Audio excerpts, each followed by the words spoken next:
சுதந்திரம் என்பது நாட்டிற்கே அப்படின்னு பேச வர்றார்.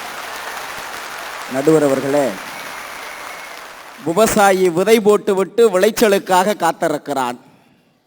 இளைஞன் விண்ணப்பம் எழுதிவிட்டு வேலைக்காக காத்திருக்கிறான். காதலன் காதலிக்காக காத்திருக்கிறான். அரை நிமிட தரிசனத்துக்காக திருப்பதியில் மணிக்கணக்காக பக்தன் காத்திருக்கிறான். உச்ச நீதிமன்றத்திற்கு போன வழக்கிற்கு தீர்ப்பு என்ன வருமோ என்று சிலர் காத்திருக்கிறார்கள். இன்னும் சிலர் போக்கும் வரத்துமாக இருந்த பதவி போய்விட்டதே திரும்ப வருமா என்று காத்திருக்கிறார்கள். நானும் காத்திருக்கிறேன், நாம் பெற்ற சுதந்திரம் என்றைக்கு வீடு வந்து சேரும் என்று. ஒரு அருமையான தலைப்பு. சுதந்திரம் பலன் யாருக்கு? நாட்டிற்கா வீட்டிற்கா? உயிரை கொடுத்து இரத்தத்தை சிந்தி போராடி இந்த சுதந்திரம் பெறப்பட்டதே நாட்டிற்காகத்தான். அண்ணன் வந்து சொன்னாரு, எல்லோரும் இந்நாட்டு மன்னர்கள்னு. இந்த நாட்டில் என்னைக்கு வருகிறதோ அன்னைக்கு தான் நான் பலன் இருக்குன்னு ஏத்துக்க வேணாரு. நாட்டில் சுதந்திரம் இல்லை சுதந்திரம் இல்லைன்னு அண்ணன் பேசுறாரு. பகுமானமா பதவியை ஏத்துக்கிட்டு அலுவலகமும் வராம வேலையும் பார்க்காம சும்மா நாட்டில் நிறைய பேர் தர்றாங்க. இல்லை என்ன சுதந்திரம் இல்லைன்னு நீங்க பேசுறீங்க? நான் கேட்கிறேன். ஒன்னில நடுவர்களே, நான் எங்க அண்ணன் தனபாலனும் ஒரு ஹோட்டலுக்கு சாப்பிட போயிருந்தோம். சாப்பிட போயிட்டு ரெண்டு பேரும் சாப்பாடு ஆர்டர் பண்ணிட்டு உட்கார்ந்துருக்கிறோம். எழுத்தாப்புல ஒருத்தருக்கு ஃபோன் வந்துச்சு. ஃபோனை எடுத்து காதில் வச்சு பேசிக்கிட்டு தெளிவாக கேட்குது சத்தத்தில், அவங்க வீட்டுக்காரம்மா தான் பேசுதுன்னு. அந்த அம்மா சொல்லிச்சு, ஏங்க நான் ஷாப்பிங் வந்திருக்கேன், நான் உங்கள்கிட்ட ஒரு 10,000 ரூபாய்க்கு மொபைல் கேட்டிருந்தேன் இல்லையா, அது இன்னைக்கு இங்கே இருக்கு, வாங்கிக்க வான்னாரு. இவர் அப்படின்னாரு. திரும்ப அந்த அம்மா கேட்டுச்சு, உங்கள்கிட்ட நான் ஒரு வைர நெக்லஸ் கேட்டேன்ல, அது 55,000 ரூபாய் வருது, அதையும் நான் வாங்கிக்க வான்னேன். அப்படின்னாரு. திரும்ப அந்த அம்மா கேட்டுச்சு, உங்கள்கிட்ட ரொம்ப நாளாக கேட்டுக்கிட்டு இருந்தேன் இல்லை, ஒரு புடவை, அது 1,50,000 லட்சம் வருது, அதை நான் வாங்கிக்க வான்னு கேட்டு அதுக்கும் ஊன்னாரு. நான் திரும்பி எங்கள் அண்ணனை பார்த்து கேட்டேன், என்னைக்கா ஒரு எங்கள் அத்தாச்சிக்கு தன்னை வாங்கி கொடுத்துருக்கேன் நீனு அப்படின்னு எங்கள் அண்ணனை பார்த்து கேட்டுக்கிட்டே பேசிக்கிட்டு உட்கார்ந்துருக்கிறோம். அவர் ஃபோனை கீழே வச்சுட்டு கெக்க புக்கன்னு சிரிச்சாரு. என்னன்னு கேட்டேன். அவர் சொல்றாரு, எந்த கிறுக்கு போயில ஃபோனை வச்சுட்டு போயிட்டான், எவன் போன்னு தெரியலங்கிறாரு.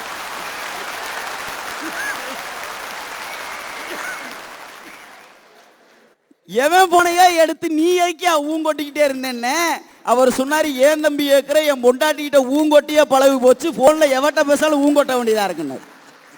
அது வேற யாரும் இல்லை, எங்க அண்ணன் கண்ணதாசன் தான்.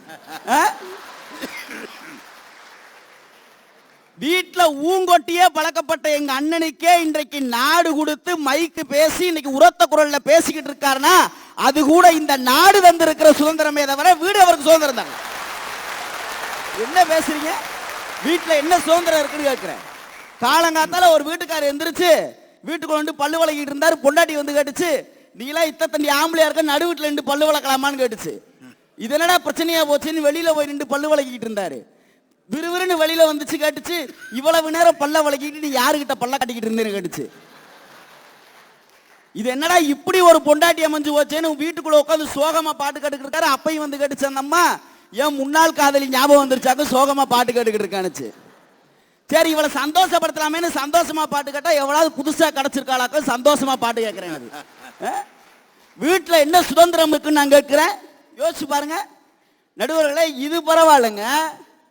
ஒரு நாள் என் ஃப்ரெண்டு வீட்டுக்கு போறேன். என் ஃப்ரெண்டோட அப்பா உட்காந்து புலம்புன்னு புலம்பிக்கிட்டு இருக்காரு. நான் போய் கேட்டேன், என்னப்பா உட்காந்து புலம்பிக்கிட்டு இருக்கீங்களா, என்ன விஷயம்னு கேட்டேன். அவர் என்கிட்ட ஒன்று சொன்னார் பாருங்க. டே தம்பி, ஒரு பொம்பளை 4 நல்லதுக்கு வராளோ இல்லையோ, ஒரு கெட்டதுக்கு வரணுமா இல்லையா அப்படின்னு கேட்டார் என்கிட்ட.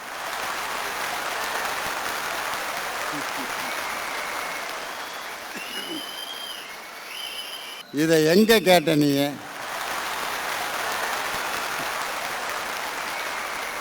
என்கிட்ட கேட்டார் நடுவர்கள் அவரு. நான் கேட்டேன், அப்படி என்னப்பா இங்க குடிமொழி போச்சுன்னு கேட்டேன். ஏண்டா, என்னை வளர்த்து பெரிய ஆளாக்கின ஒரு மனுஷன் இறந்து போய் கிடக்கிறாரு, வாடி போலானா இப்பதான் காலு வலிக்குது கை வலிக்குதுன்னு இருக்காவா அப்படின்னு.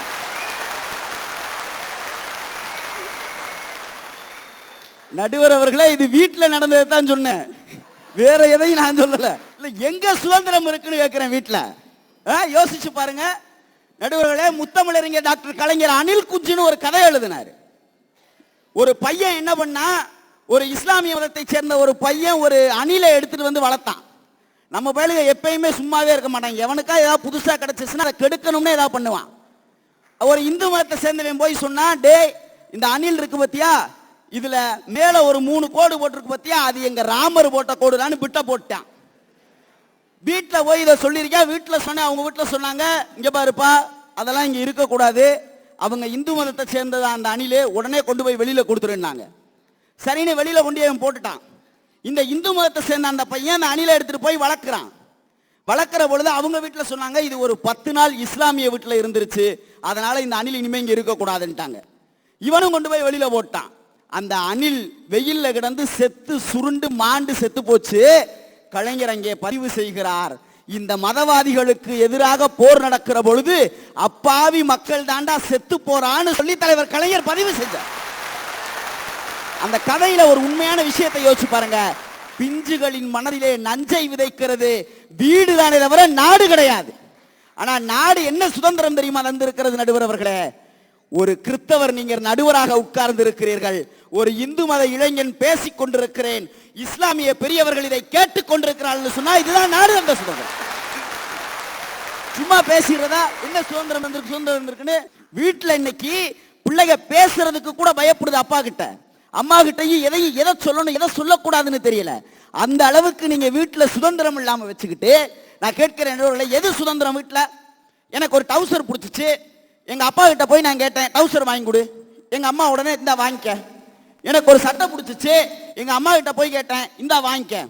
எனக்கு ஒரு பைக்கை பிடிச்சிச்சு, எங்க அம்மா கிட்ட போய் கேட்டேன் வாங்கிக்க. ஆனா எல்லாம் கேட்ட உடனே எங்க அம்மா வாங்கி கொடுத்த உடனே அது என் சுதந்திரமா?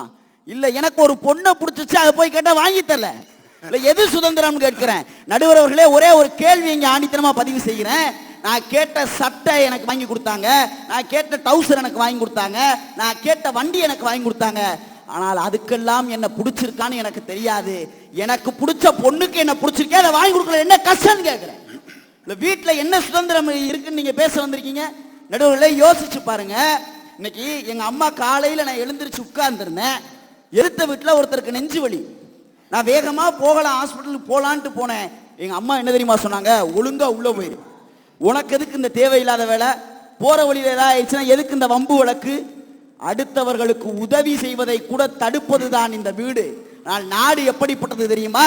அடுத்தவர்களுக்கு உதவி செய்யுங்கள் சொல்லி நாட்டு நலப்பணி திட்டம் என்கிற ஒரு அமைப்பை ஏற்படுத்தி இன்று நாடு முழுக்க தொண்டு நிறுவனங்கள் வச்சிருக்கோம்னா இதுதான் இந்த நாடு தந்த சுதந்திரம். வீடு உதவி செய்ய கூட சுதந்திரம் தரலங்க. இந்த லட்சணத்துல இருந்து வீட்டுல என்ன சுதந்திரம் கிடைச்சிருக்குன்னு கேட்கிறீங்க?